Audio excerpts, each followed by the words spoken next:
When we think about, the architects of modern civilization, we usually picture things that look well engineered. Right, yeah, like machinery. Exactly. We imagine sleek steel, massive steam engines, uh, gears, silicon chips. You expect world-changing technology to, like, spark and smoke. Or at least look incredibly complex. Mm-hmm. Yeah. We have this very specific aesthetic for progress. We really do. We like our history to look like a blueprint, something drawn up by visionaries. But then you look at the actual fuel for all that engineering, like the engine behind the engine, and suddenly that blueprint is just, well, it's gone. It completely disappears. You're looking at a technological landscape that is quite literally covered in dirt. You're staring at a lumpy brown rock pulled out of the mud. It is the absolute definition of stealth infrastructure. I mean, it hides in plain sight. It really does. And we have a super fascinating deep dive for you today, the learner. We are opening up this massive document titled simply potato.pdf. Such a great title. Right. Just straight to the point. And the premise here, it completely flips how we normally view history. Yeah, the author of this document uses a really specific, almost philosophical lens to examine the potato. Right. They introduce this persona, right? Exactly. They introduce a persona named Kenny. And in this framework, Kenny represents a subpersonality focused entirely on logic, structure, maintenance. Logistics, fair systems, all that stuff. Yes. Kenny isn't looking for glamour at all. Kenny is the guy who, checks the basement foundation to make sure the whole house doesn't just collapse. And viewing the potato through this Kenny lens is basically our mission today. We are going to uncover how the world's most unassuming, unglamorous crop quietly engineered modern civilization. It's a huge claim, but the document backs it up. It really does. We're exploring how the potato acts as the ultimate infrastructure of human history and, what the future of this single tuber reveals about our entire global food system. We are going everywhere with this. We really are. Yeah. From ancient Andean mountaintops down to the massive frozen fry factories of Belgium. We're hitting biology, empire, culture, and climate change. But to understand any of that history or the economics, we first have to establish the basic biology. The hardware, basically. Right, exactly. We need to define the hardware. What exactly is this thing we are pulling out of the ground? Right, because my understanding of the potato was basically, it's a root that you boil. Which is what most people think, yeah. But the source document immediately corrects that. Scientifically, it's Solanum tuberosum, and it belongs to the nightshade family, the Solanaceae family. Which is a really interesting family. It honestly threw me. Yeah. Because nightshade is, famously a poison. It is, yeah. The Solanaceae family includes tomatoes and eggplants, sure, but also tobacco, belladonna, and mandrake. Wow. Heavy hitters. Right. It's a botanical family notorious for producing toxic chemical defenses. So they really don't want to be eaten. Not at all. The plants are packed with alkaloids designed to deter animals from eating them. And that actually leads to the most important botanical fact about the potato. Okay, lay it on me. The part we actually eat, the tuber, it is not a root. Okay, wait. I need to stop you there. It grows entirely underground, surrounded by dirt. If it's not a root, what is it doing down there? Botanically speaking, a tuber is a swollen underground stem. An underground stem. Yep. It forms at the end of these specialized underground structures called stolons. Think of the potato plant as operating in two distinct zones. Okay, I'm picturing it. Above ground, it has leafy stems to capture solar energy through photosynthesis, right? Like any normal plant. Right. But instead of putting all that energy into growing taller or, producing massive fruits up top, it pushes that captured solar energy downward. Into the dirt. Exactly. Into these underground stems, it swells them up to store the energy as dense starch. So it's basically banking the sunlight. That's a perfect way to look at it. And because it's technically a stem, I guess that explains those little dimples on the potato. The eyes. Yes, the eyes are actually buds. If you look closely at a potato, those eyes spiral around the tuber in the exact same pattern that leaves spiral around a stem above ground. Oh, wow. I never noticed that. And because it's a stem, every single one of those eyes is capable of sprouting an entirely new shoot. Meaning it's a clone. You don't need a seed to grow a new potato. The potato is the propagation mechanism. Exactly. It reproduces vegetatively. Yeah. In the wild, biologically, it's actually a perennial plant. Wait, really? It just keeps going? Yeah. If the conditions are right, those tubers can survive underground through a freezing winter, perfectly dormant. And then what? And then they just use that bank starch to rapidly regrow the next spring. It's a brilliant survival strategy. But agriculturally, we don't let it do that, do we? No, we definitely don't. Humans treat it as an annual crop. We dictate exactly when it goes into the ground, when we rip it out, and how long it sits in a dark storage cellar. So we took a wild living perennial and basically forced it onto a very strict human logistical schedule. We industrialized its life cycle, yeah. Which brings us back to the Kenny perspective from the document. Kenny looks at the potato and doesn't see, like, a miracle of nature. No, Kenny sees a pure storage system. Right. It takes energy from the short growing season and just hoards it underground as usable starch. It demands practical attention, not ceremony. And that storage system, that underground bank, it completely changed the mechanics of human civilization. Let's play this out because the contrast between growing potatoes and growing grain is wild. The document gets really deep into this. It's a fundamental shift in how a society feeds itself. If you look at a traditional above-ground crop, let's say a massive field of wheat, it's like a flashy stock market portfolio. Yeah, it's very visible. It's out there in the open, waving in the wind, visibly displaying all its calories to the world. But because it's above ground, it's incredibly vulnerable. Highly vulnerable. One severe hailstorm, one invading army looking for provisions, or just, a tax collector walking by, and your entire portfolio is gone. It's exposed wealth. But if you look at a potato field, Then you just see some modest, bushy green leaves. The actual wealth, the caloric payload, is buried safely in the dirt. like a biological savings account hidden under the mattress. Exactly. It doesn't announce itself. And the geopolitical implications of that hidden savings account, I mean, they are staggering. Think about what a grain economy actually requires. It requires a lot of infrastructure, right? Tons. Grain forces a society into centralized infrastructure. You need massive estates with relatively flat land to grow it efficiently. And you can't just eat it out of the field. Right. Once you harvest it, you can't just chew raw wheat off the stalk. You need expensive, heavy mills to grind it into flour. You need massive dry granaries to store it. And whoever controls the mill and the granary controls the people. Precisely. Grain naturally concentrates power into the hands of the state, or the lord, or the army. It demands centralization. But the potato, it completely decentralized human food security. Because the infrastructure is entirely contained within the plant itself. Right, like the plant is its own mill and granary. Exactly. You can grow a massive amount of calories on a tiny, steep, marginal plot of land where wheat would never even sprout.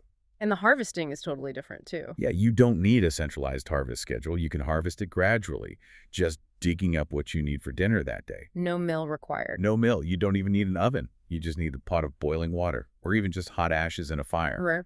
The potato gave survival capability directly back to the household level. So it thrives in places where those big grain empires just can't function. Yes. Cool, high-altitude environments where centralized grain economies simply cannot exist. It's like the ultimate anti-establishment crop. It really is. But figuring out how to unlock this underground savings account, I mean, it wasn't easy.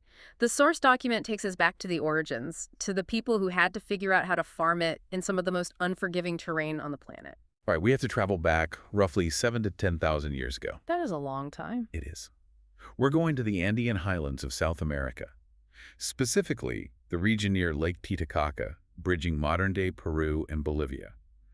This is the center of origin for the potato. The birthplace. Exactly. The wild ancestor is part of the Solanum brevicole complex. And the environment they were working with sounds like a complete agricultural nightmare. Oh, it is incredibly harsh. The text describes an ecosystem with freezing cold nights, intense solar radiation during the day, thin mountain air, steep slopes, and just totally unpredictable rainfall. It was farming on the absolute edge of human survivability. And the wild potatoes they found there, they were not the large, smooth russets we see in the grocery store today. I assume they were a lot less appetizing. Very much so. They were tiny, gnarly, irregularly shaped tubers. And importantly, because they are nightshades, they were heavily defended. Like we talked about before, the toxins. Right. They were packed with those toxic, bitter glycolkaloids. If an early forager ate too many of the wrong wild tubers, they would suffer severe gastrointestinal distress, neurological issues, or even death. So how did the indigenous Andean farmers actually solve that? Because my instinct based on, modern agriculture, would be to selectively breed the potato over generations. To try and get one perfect variety. Exactly. Create the one perfect, flawless, non-toxic super potato that survives the cold and just plant that everywhere. But they didn't do that. Their solution was the exact opposite of our modern industrial mindset. Really? So what did they do? They didn't breed one perfect potato, they bred thousands of them. The International Potato Center notes that there are over 4,000 native varieties in the Andes today. 4,000 varieties of a single crop. That is staggering. It's incredible biodiversity. They come in a kaleidoscope of colors, deep purples, vivid reds, bright yellows, blues. And they all do different things. Yeah, they have different shapes, different textures, different starch contents. Indigenous Andean farmers were engaging in profound ecological engineering. So they understood something we missed. They understood a concept that modern agriculture is only just starting to rediscover. In a highly volatile environment, resilience is not about achieving uniform perfection. It's about variety. Right. Resilience is managed complexity. Because if you only plant one type of perfect potato, and a highly specific mountain frost hits, or a newly evolved pest sweeps through the valley, your entire food supply is wiped out. You starve. Exactly. By maintaining thousands of varieties, they created a living biological insurance policy.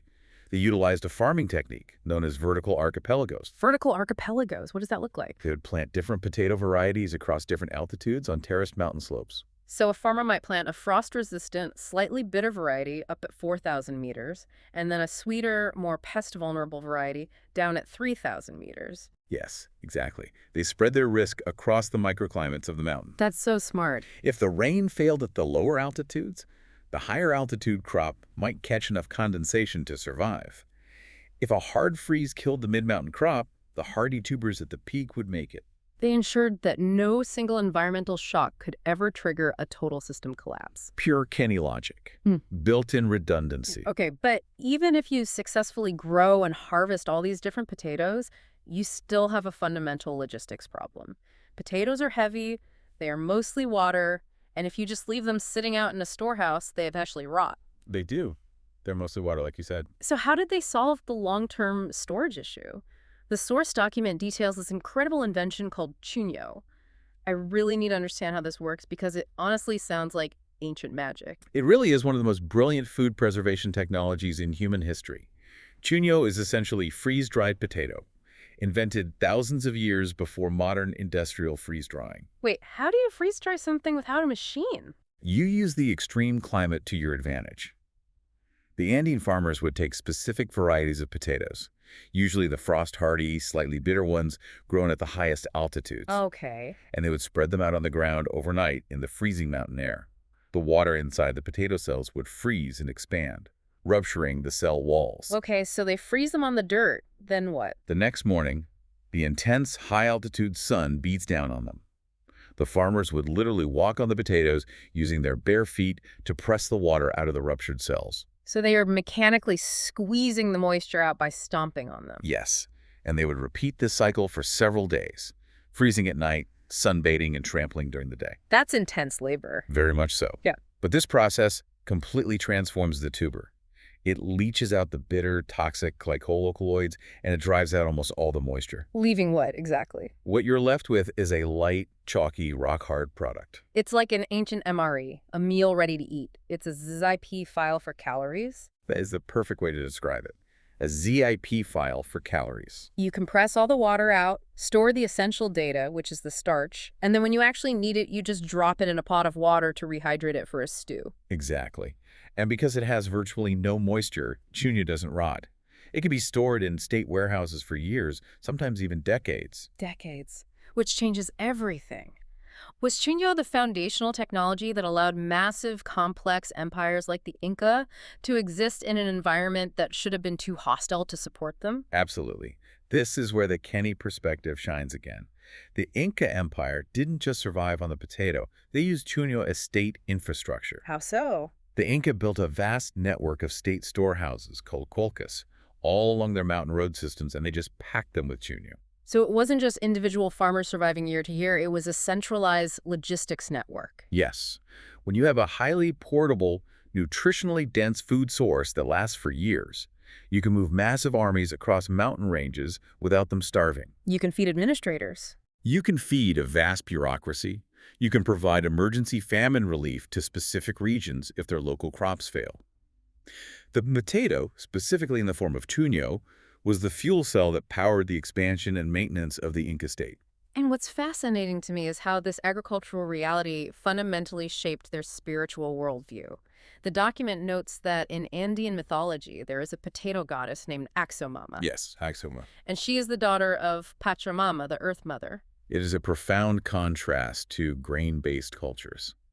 If your civilization relies on wheat or corn, your spiritual geography naturally looks upward, right? Because the crop grows up. Exactly. You pray to the sun gods, the rain gods, the sky deities to bless the stalks and bring the weather. Because the crop is totally vulnerable to the sky.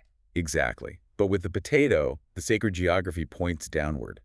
You are praying to the soil, to the dark, to the underground. It's a very grounding spirituality. It acknowledges that survival isn't handed down from the heavens. It is carefully managed and extracted from the dirt beneath your feet. So we have this hyper-efficient, highly resilient, culturally revered caloric ZIP file that has been mastered in the Andes. But it didn't stay there. No, it didn't. In the 1500s, it crosses the Atlantic Ocean, and the source document argues that when the potato hit Europe, it essentially rewired the global operating system. We are entering the era of the Columbian Exchange.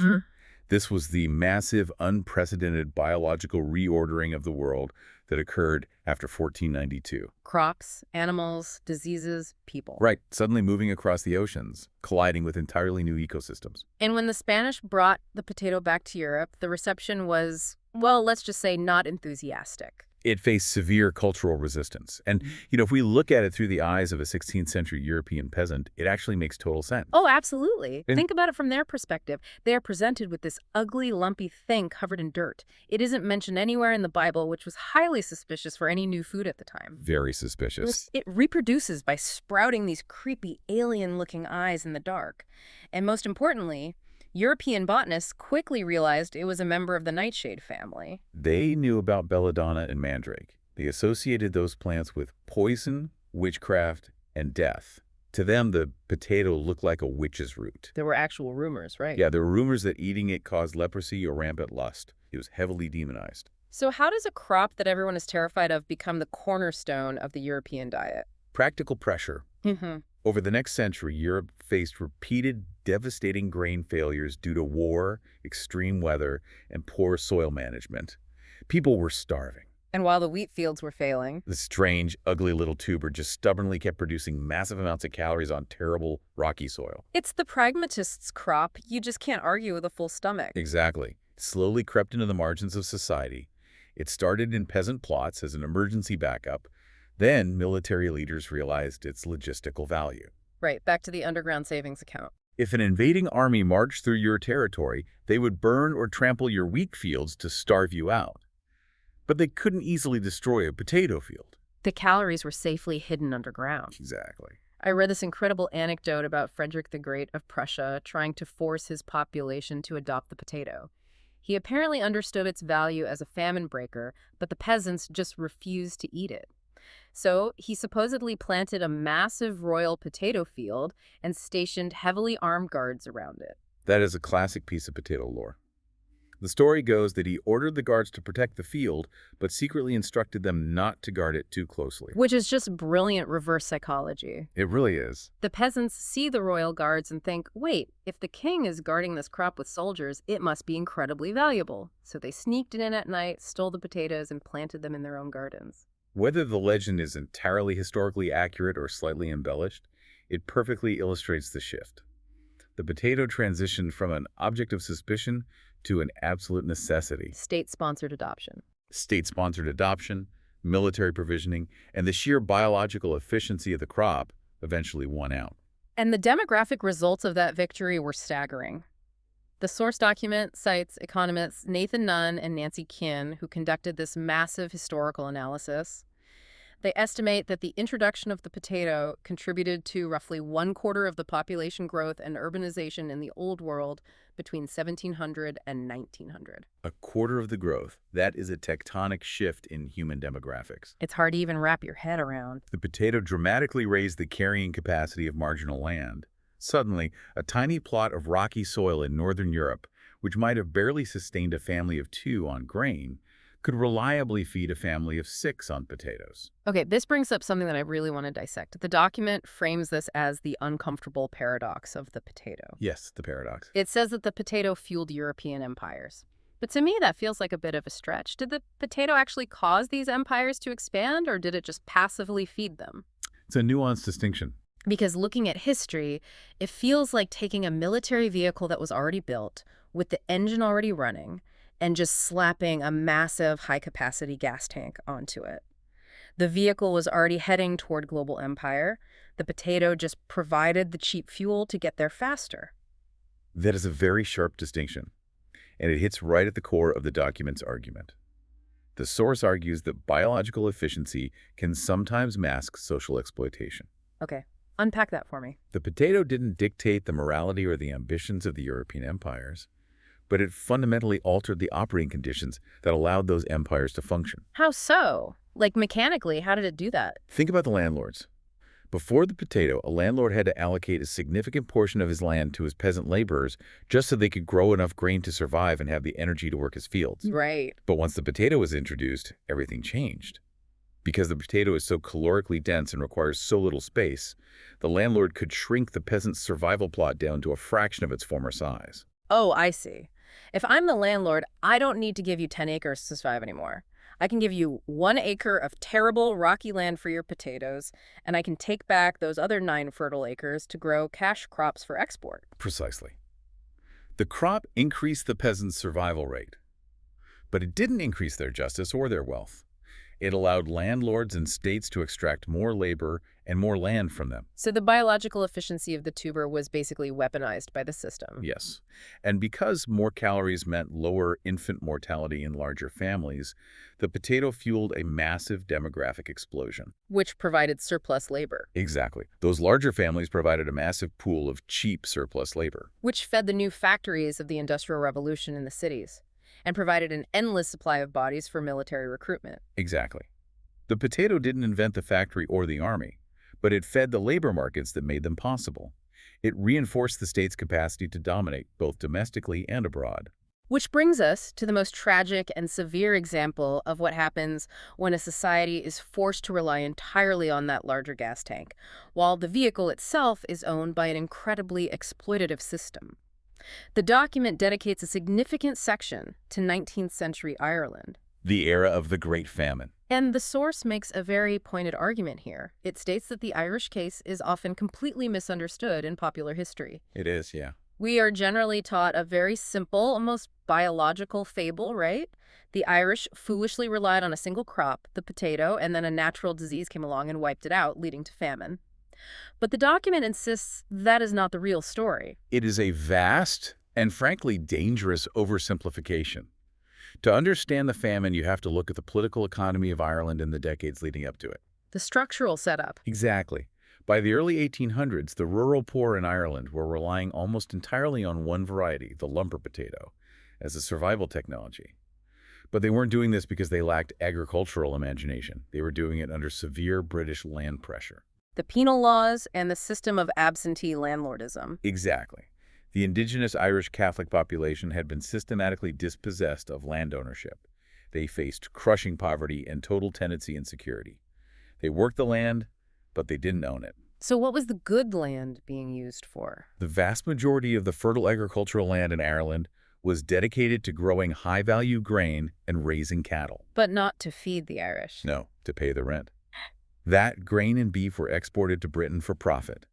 The Irish peasants were pushed onto the tiniest, most marginal scraps of boggy land. Leaving them with only one option. Right. The potato was quite literally the only crop on Earth that could produce enough nutrition on those tiny scraps of poor soil to keep a family alive while they spent all their time working the landlord's cash crops. So they were backed into an absolute corner, the system forced the dependency, and then the biological trigger was pulled. The arrival of a microscopic organism called Phytophthora infestans. It is an umiceate, a water mold, that causes a disease known as late blight. It thrives in cool, wet conditions, which made the Irish climate a perfect incubator. Between 1845 and 1849, the blight swept across the island. How does the blight actually kill the potato? Does it attack the roots? It's devastatingly fast. Spores land on the leaves and stems above ground. They germinate and penetrate the plant tissue, rapidly causing necrotic black lesions. It destroys the plant's ability to photosynthesize. That sounds bad enough, but it gets worse. Much worse. The spores wash down into the soil with the rain and infect the tubers themselves. The underground savings account gets compromised. Yes. The tubers begin to rot in the ground, turning into a foul-smelling black mush. When the farmers went to dig up their winter survival supply, there was nothing there but rot. But here is where the document's analysis gets really sharp. It insists that the late blight was only the biological trigger. The true catastrophe, the reason the population of Ireland fell from roughly 8.4 million to 6.6 million in just a few years through mass death and the resulting diaspora, was political. Yes, the document uses the Kenny framework to diagnose the failure. A system failed, and then the governing power blamed the people who were most dependent on that system. Because while the blight was destroying the potato crop, Ireland was not actually devoid of food, right? That is the cruelest irony of the famine. Throughout the worst years of starvation, Ireland was still producing and exporting massive quantities of grain, livestock, and butter to Britain. The food was physically there, growing in the fields right next to the rotting potatoes. Exactly. But the people couldn't afford to buy it, and they weren't allowed to eat it. The British government's response was driven by a strict adherence to laissez-faire, free market ideology. They believed that intervening in the market to stop the exports or providing massive, free food relief would disrupt trade and create dependency. So they prioritized the market over people. They prioritized the structural integrity of the market over the biological survival of the population. So let me pose a structural question based on that. Let's say you design and build an entire city out of one specific type of wood. And, as a builder, that there are termites out in the world. Eventually, a termite swarm arrives and eats the entire city, and it collapses. Is it the termites' fault for doing what termites do, or is it the architect's fault for building a fragile system with no defenses? It is unequivocally the architect's fault, and the document argues that this is the deeper lesson of the Irish famine. The lesson is not simply the biological warning, don't rely on a monoculture. The lesson is that a staple crop must be supported by fair land systems. Because efficiency without redundancy is a trap. Efficiency without redundancy, without a social safety net, is a trap. The author uses a great phrase for that in the document: fragility wearing a suit. It's a perfect description. The system looked highly efficient on a British accountant's ledger, but it was incredibly fragile on the ground. The Irish famine illustrates how biological vulnerability relying on a single genetic clone of a potato and social injustice lethally compound one another. It's a disastrous combination. When emergency relief is made subservient to market ideology, the system doesn't just fail, it collapses catastrophically. So, after the trauma of the 19th century, agriculture had to evolve. To avoid repeating the nightmare of late blight wiping out a continent's food supply, modern farming has turned potato cultivation into a highly managed, incredibly demanding science. Right, we move from the tragic consequences of structural failure into the modern science of routine, unseen maintenance. Which brings us right back to Kenny. Modern potato farming is essentially an exercise in paranoid logistics. I want to break down exactly what that modern science looks like, starting with how we actually get the plants in the ground today. Because even now, on a massive industrial scale, with millions of acres planted globally, farmers still aren't using actual seeds, right? Correct. The potato plant does produce flowers, and those flowers do occasionally produce little green, tomato-like fruits containing true botanical seeds. But industrial farmers almost never use them. Why not? Wouldn't seeds be easier to transport? If you plant true seeds, the genetic variability is too high. You might get a potato that's red or knobby or has the wrong starch content for frying. And the market demands absolute standardization. Every fry must look exactly the same. Exactly. So the industry relies exclusively on seed potatoes. Which aren't seeds at all. No, they are just pieces of a tuber that have at least one viable eye. You cut up a potato from last year's harvest and plant the pieces. Because it's vegetative propagation, you are creating a clone. You ensure you get the exact genetic traits the market demands.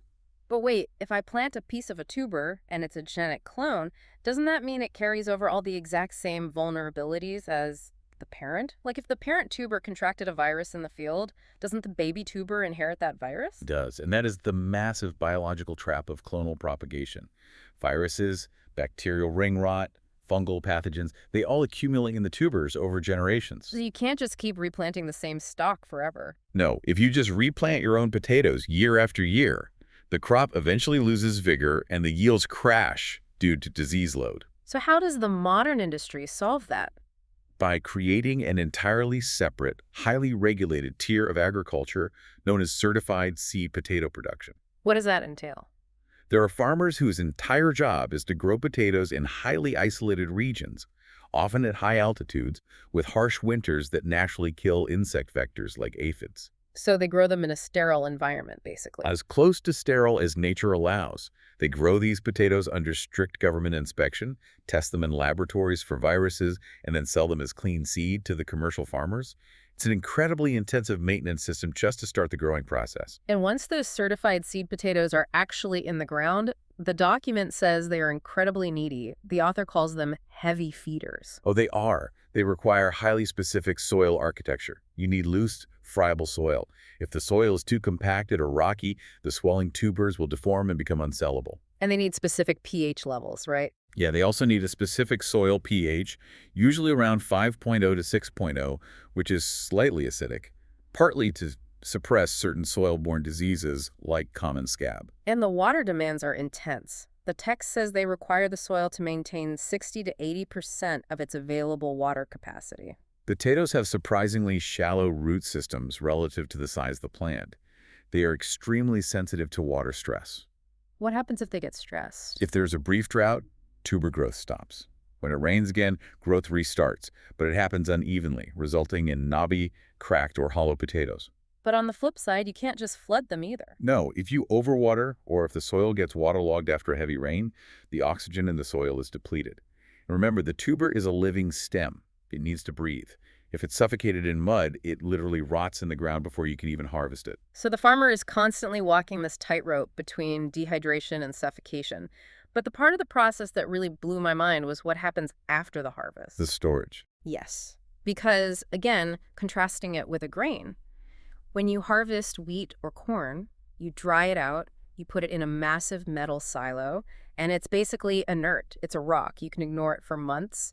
But when you harvest a potato, It is a living, breathing organ. It is still alive in the storage bin. which sounds like a horror movie, honestly, but from a logistics standpoint, it's a nightmare. The document details the sheer amount of chemical and biological activity happening inside a harvested potato. It respires, taking in oxygen and releasing carbon dioxide and heat. Because it's 80% water, it constantly loses moisture to the air and shrinks. And if it gets too warm, The storage facility gets too warm, the potato's internal biological clock thinks it's spring. Dormancy breaks, and it starts sprouting those long white shoots, burning up all its stored starch in the process. and if it's exposed to light, it starts greening, which is the potato producing chlorophyll to get ready to photosynthesize. But the document notes that the greening process is also linked to the accumulation of those toxic glycoalkaloids we talked about. Exactly. The green part can actually make you sick. So you have to keep them in total darkness, at a very controlled humidity to prevent shrinking, and at a precise temperature to prevent sprouting. But here's the specific detail that fascinated me. You can't just blast them with refrigeration to keep them dormant. The document explains that if you store potatoes at too cold of a temperature, usually below 40 degrees Fahrenheit, they undergo a physiological stress response. Yes, cold-induced sweetening. The potato's enzymes begin to convert its complex starches into simple sugars, like glucose and fructose, as a kind of biological antifreeze to protect the cells from damage. Which sounds harmless, maybe even makes them taste a bit sweeter. But the source points out that this is a massive multi-million-dollar problem for the processing industry. Why? Because of what happens when you cook them.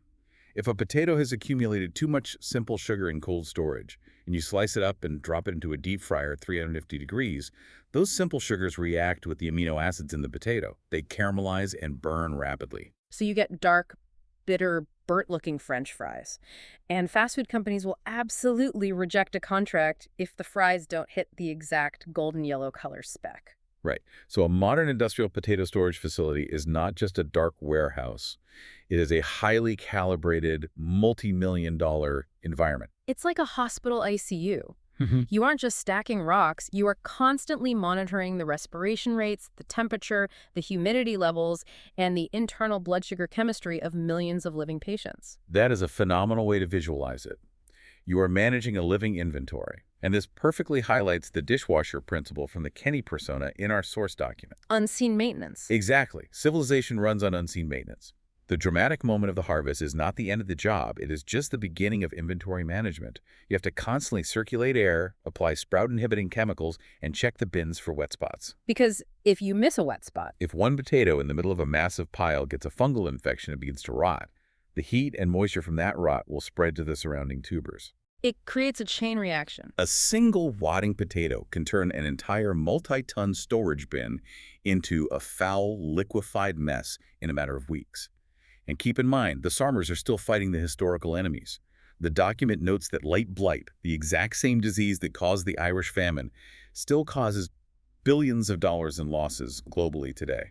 The source states farmers are forced to spend over $1 billion every single year just on fungicides to keep late blight at bay. It's an endless war of attrition. The potato system punishes neglect. It demands constant structural support. So all of this meticulous ICU-level inventory management, the billion-dollar chemical defense budgets, it isn't just to ensure you get a nice rustic baked potato with a pat of butter at a steakhouse. This massive infrastructure is required to feed a global industrial machine that literally disassembles the tuber. We're moving from the agricultural reality into the industrial reality. In the modern global economy, the potato is no longer just a food crop, it is considered a starch machine. I really want to explore the non-food uses of this starch machine because this is where the scale of the industry gets wild. The document argues that industry loves the potato because its starch granules are unusually large and highly versatile. Very versatile. You can extract that starch and use it as a base biopolymer for almost anything. The chemical properties of potato starch make it incredibly useful. The document lists paper sizing, for instance. But what exactly is paper sizing? It's a chemical treatment applied during paper manufacturing. Potato starch is used as a binding agent that coats the surface of the paper, making it stronger, smoother, and less porous so that ink doesn't bleed through it. It's essentially structural glue for paper. It also mentions corrugated cardboard adhesives, the glue that holds the fluted layers of cardboard together. It strengthens yarn in the textile industry so the threads don't snap in the massive weaving looms. It is heavily utilized in the pharmaceutical industry as well. It acts as an excipient, a neutral, safe binder and filler that holds the active chemical ingredients of a pill together so it maintains its shape, but then dissolves predictably once it hits your stomach. And researchers are pushing it even further into bioethanol for fuel and biodegradable bioplastics. The wild irony here, which I couldn't stop thinking about after reading the document, is that the cardboard box your fast food meal comes in might literally be glued together by the exact same crop that is sitting inside the box as fries. It is the ultimate circular raw material. It is ubiquitous. And to fuel this insatiable industrial demand, the geopolitical center of gravity for potato production has shifted completely. Because historically we think of the Andes or we think of Europe, Ireland, Germany, Russia. But today, the map looks totally different. The source reports that China is currently the world's largest producer by a massive margin, growing roughly 93 million tons a year. India is second, at around 60 million tons. Asia is the new potato superpower. The governments there have recognized the exact same Kenny logic that Frederick the Great recognized centuries ago. Caloric efficiency. Exactly. As climate change threatens water-intensive rice crops, and as populations grow, the potato is the most efficient way to maximize caloric output per hectare of land. But when we transition from pure production volume to export value and economic power, the document points to a very specific product, the frozen French fry. The frozen fry is the potato's most powerful global commodity form. It is a masterpiece of industrial logistics. That's everywhere. It is highly standardized. Every fry must be exactly the right length, the right color, the right texture. It is heavily contracted, and it is engineered specifically for global cold chain transportation. And the dominant players in exporting these frozen fries are not China or India. No. The source explicitly states that Belgium and the Netherlands dominate the global frozen potato export market. The document highlights that in 2024, Belgium alone exported roughly $4.6 billion worth of frozen fries. A tiny European nation is the undisputed heavyweight champion of processed potato exports. And this geographic and economic split reveals a profound truth about the modern tuber. The document argues that the potato is effectively split between two entirely different economic worlds. Explain that split for me. On one side, you have the smallholder farmer, perhaps in a developing nation in Asia or Africa, who is growing potatoes primarily for local food security and domestic markets. Right? On the other side, you have the highly capitalized corporate industrial input model that feeds the European processors. And the document spends a lot of time analyzing the value distribution in that corporate model. And frankly, it's incredibly skewed. The author points out that the farmer is the one who bears almost all the biological and environmental risks. Farmer deals with everything. Yeah, the erratic weather, the threat of late blight, the soil compaction, the massive irrigation costs. But the post-farm gate wealth, the actual profit generated by turning that raw potato into a branded frozen fry, is captured almost entirely by the processors and the fast food retailers. Because they control the choke points, they have the massive processing facilities, the global branding, and the deep freezer logistics networks. This is a crucial ethical breakdown according to the source's system analysis. The document argues that when the potato moved from the field to the factory, it ceased being a food and became a raw material system. That's a stark way to put it. Now, we must acknowledge that industrial efficiency is brilliant in many ways. These factories are amazing at turning waste into value. They take potato peels and defect tubers and process them into bioethanol, biogas to run the factory, or high-grade animal feed. But the cost of that efficiency is borne by the grower. The document details how this highly contracted system often traps farmers in a cycle of debt and dependency. How so, exactly? Well, the processor dictates exactly which specific variety of potato the farmer must grow to meet the fry specs. The farmer then has to buy that specific, expensive certified seed. They have to buy specific chemical fertilizers and fungicides to guarantee the yield. And they often have to invest in massive computerized irrigation equipment just to ensure the potatoes don't get water stress and develop the knobby shapes that the processor will reject. So the farmer takes on millions in debt to produce a crop that only has one viable buyer in their region. They essentially become risk-bearing subcontractors for the multinational fry giants. According to the source, the system is designed to extract the profit upward and push the physical and financial risk downward. Which brings us to the next logical step in the document's argument. Maximizing that corporate wealth, keeping the cost of a global fast food fry artificially low, requires squeezing the system somewhere else. It requires hidden subsidies. Which brings us to the hidden ecological and human costs. The author is very clear that these hidden costs are severe. Let's examine the labor aspect first. Modern industrial potato farming, and particularly the processing side, relies heavily on seasonal, often vulnerable labor pools. The source cites a very specific investigation here to back this up. It references a 2025 investigation by Le Monde into the massive Belgian fry giants, naming companies like Clairbout and Agristo. What exactly did the journalists uncover? The investigation highlighted serious systemic concerns regarding the human cost of cheap fries. It documented poor working conditions in the factories, high rates of workplace accidents, and reliance on temporary agency workers who lack job security. So the human toll is high. The people doing the sorting on the belts, managing the deep freezers, working the grueling night shifts in these massive processing plants, the document argues they are bearing the physical cost of keeping global fry prices low. So the margin is extracted from the workforce, and the environmental footprint is just as heavy. We already talked about how nutrient-demanding the crop is. The document links this high fertilizer use directly to greenhouse gas emissions. Specifically nitrous oxide, which is a greenhouse gas significantly more potent than carbon dioxide, released when excess nitrogen fertilizer breaks down in the soil. You also have the issue of water depletion in dry regions because of the massive irrigation required to prevent those knobby, unsellable potatoes. There's soil erosion because, unlike wheat, where you just cut the top off the plant, harvesting potatoes requires heavy machinery to aggressively dig up and sift the earth, destroying soil structure. And then there are the processing plants themselves. The environmental impact of a fry factory is massive, specifically regarding wastewater. The document explains that processing plants generate effluent with an extremely high biological oxygen demand, or BOD. Explain how BOD works, because the chemistry of it is actually really important to understand. When you wash, peel, and slice millions of potatoes every day, the water used in the factory becomes heavily loaded with dissolved starch and organic matter. If that starchy wastewater is released untreated or inadequately treated into local rivers or streams, it acts as a massive food source for aquatic bacteria. So the bacteria go crazy. The bacteria population explodes, feeding on the starch.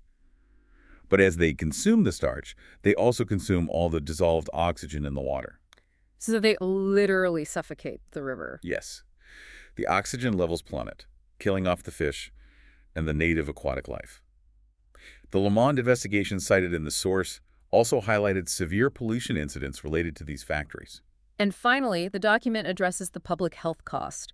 It calls it the nutritional paradox of the potato. It is a striking paradox. The source is very careful to defend the biological tuber itself. A whole boiled potato eaten with the skin is a highly nourishing food. It sustained entire civilizations for a reason. Exactly. It is rich in potassium, vitamin C, and dietary fiber. It is a remarkably complete package of calories and micronutrients. But the industrial system strips all of that away. The document cites a 2025 Harvard study that tracked dietary habits and linked eating French fries 3 times a week to a 20% higher risk of developing type 2 diabetes. The processing fundamentally changes the glycemic impact of the food. And then there is the chemical issue of acrylamide. Acrylamide is a chemical compound that naturally forms when starchy foods containing certain amino acids, like potatoes, are cooked at very high temperatures. Specifically, deep frying or roasting. It is classified as a probable human carcinogen. And again, the document points out that this is a health concern tied directly to the industrial processing method, not the raw tuber itself. If you boil a potato, acrylamide doesn't form. If you drop it in a 350-degree vat of industrial oil, it does. The author's framing here is that the potato is completely innocent, but the processing systems we built around it are extracting a toll on public health. What I found fascinating about Kenny's framework here is that it argues the price tag at the drive-thru is essentially a lie. The author asks a profound question. If you buy a 99-cent portion of fries, but that price requires unpaid ecological debt through greenhouse gases, polluted wastewater suffocating rivers, exploited night shift labor, and a deferred public health crisis, is the food actually cheap? Or is the system just shifting the true cost onto entities that can't defend themselves? The source argues that efficiency without justice becomes extraction. A food system is only as strong and as ethical as its maintenance. And the author's conclusion is that right now, the cheapness of the frozen fry is an illusion. The corporate model is simply deferring the maintenance bill onto the ecosystems and the vulnerable workers. It's a really heavy systemic critique for such a common food. And yet, despite all these massive industrial realities, despite the corporate contracting and the geopolitical shifts, human beings still feel this profound, warm, deeply emotional connection to the potato.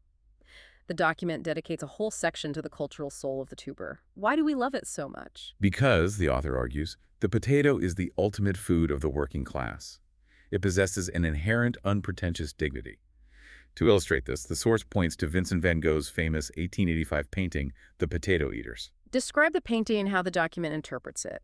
The painting depicts a family of poor Dutch peasants sitting around a dark, wooden table in a dimly lit room, sharing a platter of steaming potatoes. Van Gogh deliberately painted them with coarse, tired faces and rough, bony, dirt-stained hands. He didn't romanticize them. He wanted to emphasize that these hands reaching for the potatoes were the exact same hands that dug the earth to plant them. So it's a celebration of manual labor. Exactly. The document interprets the painting as using the potato to symbolize honest labor and food that was genuinely physically earned from the earth. The potato wasn't aristocratic luxury, it wasn't a delicate pastry, it was survival with integrity. It's also the ultimate comfort food. The document explores how deeply it is tied to cultural memory and domestic warmth across the globe. You have Irish colcannon, which is mashed potatoes mixed with cabbage or kale and butter. You have Jewish latkes. And the history of the latkes the document provides is fascinating. It is a great example of culinary adaptation. Because the potato obviously wasn't present in the ancient Middle East during the events of Hanukkah. But the source notes that Eastern European Jews adopted the newly introduced potato to make latkes specifically to celebrate the miracle of the oil burning for 8 days. The potato itself wasn't sacred. Right. Its neutral starch was the perfect vehicle to absorb the frying oil, the fat, and the cultural memory of the holiday. You see that adaptability everywhere. Canadian poutine, Indian aloo dishes, Peruvian causa. The author argues that The potato is so culinarily neutral that it democratizes richness. It's like the bass player of the culinary world. It's rarely the flashy lead singer. It doesn't demand the spotlight. It doesn't do crazy vocal solos. But it provides the heavy, solid foundation that holds the entire song together and makes all the other bright, sharp flavors work. The document highlights exactly that sentiment. The cheap tuber, combined with just a tiny bit of expensive animal fat, or some strong spices, or a splash of leftover meat broth, allowed poor households all over the world to experience the sensation of culinary comfort, fullness, and warmth. It represents the dignity of ordinary survival. It doesn't symbolize conquest or empire in the minds of the people sitting at the dinner table. It symbolizes home. It symbolizes endurance. It symbolizes the quiet domestic systems that keep families alive through a long winter. And the source makes a very important point to acknowledge who exactly was maintaining those quiet domestic systems. The stewardship of the potato, the careful seed selection, the management of the household storage cellars, the culinary preservation techniques, has historically been deeply gendered labor. Women were the unseen architects of that survival system. Yes. Especially in places like the Andes, women were the primary keepers of the biodiversity, recognizing which specific tubers to save for seed, and managing the complex multi-day process of making chuño. The document honors that invisible labor. And then in the 20th century, pop culture recognized the potato's unique, earthy standing in its own slightly weird way. The source mentions the coinage of the phrase couch potato in 1979. A phrase that perfectly symbolizes an inert, earthy, heavy state of rest. A human being adopting the dormant properties of a tuber. And of course, the launch of Mr. Potato Head in 1952, which the document analyzes as a profound shift.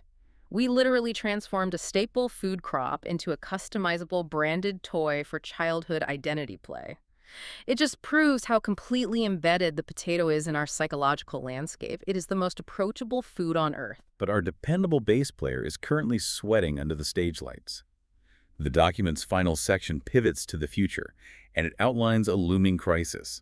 The world is changing, and the potato is surprisingly vulnerable. The climate is changing. And the document makes a point that I hadn't fully considered. Despite the fact that potatoes are currently grown everywhere from Idaho to India at its biological core, it is still fundamentally a cool weather mountain crop. The genetics of its Andean ancestors still dictate its preferences.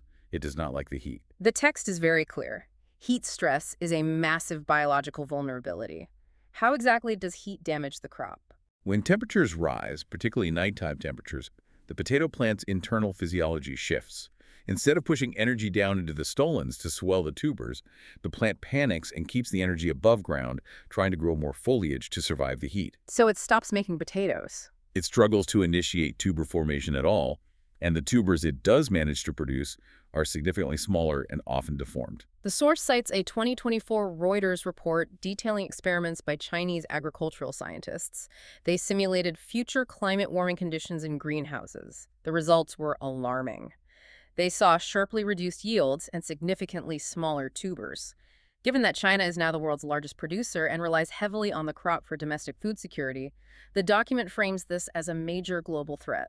So the agricultural science community is racing for solutions, and according to the source, they are leaning heavily into biotechnology. The document lists several of these high-tech interventions. It mentions researchers exploring specific heat tolerance genes like STWRKY75.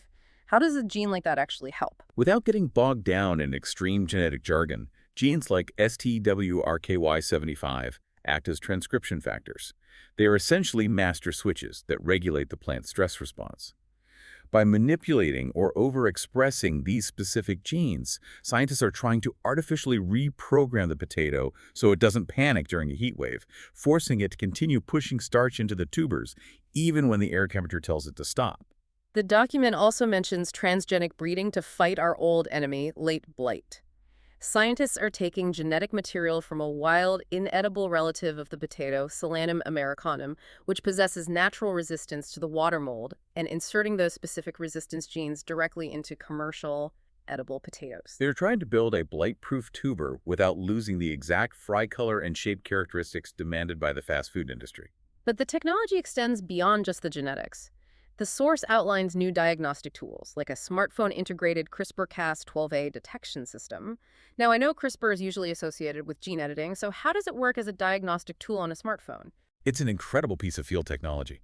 Instead of using CRISPR to cut DNA to edit it, this system uses a specific CRISPR enzyme, Cas2a, as a biological bloodhound.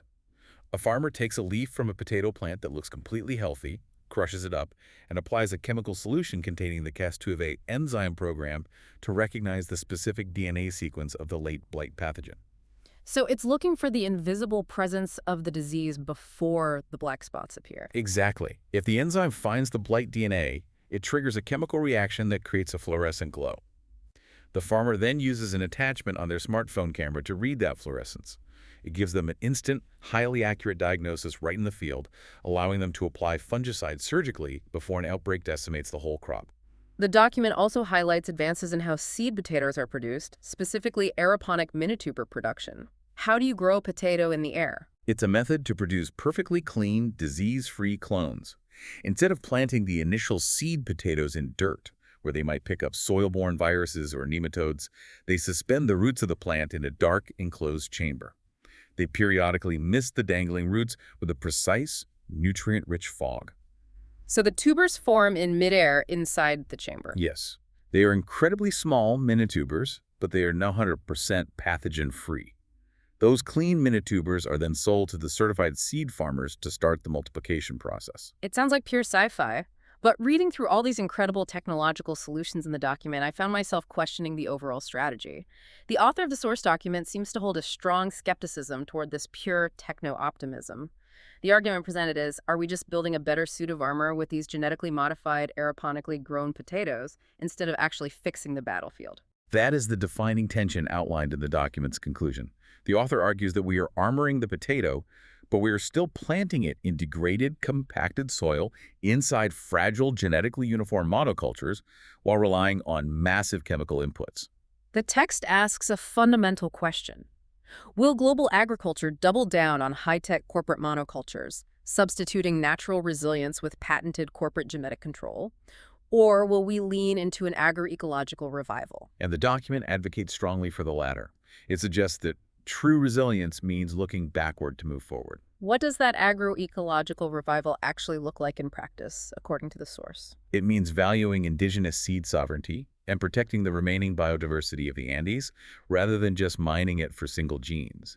It means moving away from endless potato monocultures and implementing longer crop rotations, planting legumes or cover crops to naturally restore the soil nitrogen and break pest cycles.